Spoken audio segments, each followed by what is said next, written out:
समय की बात है, एक छोटे से गांव में, जहां पर एक जमींदार रहता था। जमींदार का नाम था राजा साहब और वो अपने बड़े खेतों में अनाज उगाते थे। लेकिन उसके खेतों के पास एक छोटा सा किसान भी रहता था, रामू। रामू एक गरीब किसान था जो अपने छोटे से खेतों में मेहनत करता था। राजा साहब और रामू का रिश्ता बहुत अच्छा था।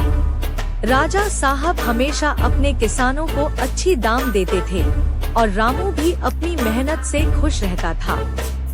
एक दिन रामू के पास एक बड़ी मुसीबत आई कि फसल खराब होने से वह राजा साहब का पूरा कर्जा नहीं चुका पाएगा।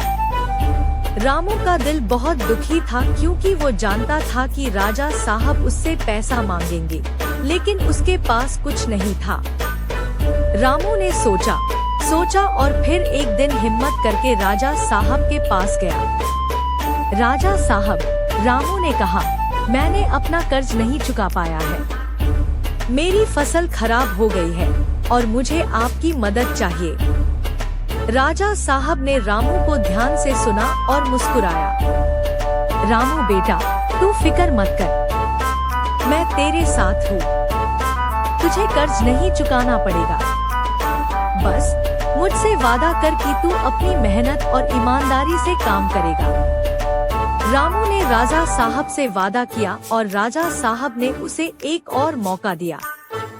रामू ने अपने खेतों में मेहनत करना शुरू किया और इस बार उसकी मेहनत और लगन ने उससे बढ़िया फसल दी। राजा साहब ने रामू को देखा और मुस्कुराया। रामू, क्यों अपना वादा पूरा किया?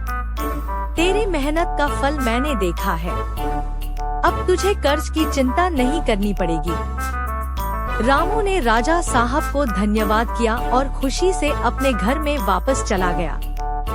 उसने सीखा कि कभी-कभी हमें अपनी मुश्किलें खुद से नहीं सुलझानी चाहिए, बल्कि हमें दूसरों की मदद से भी काम लेना चाहिए।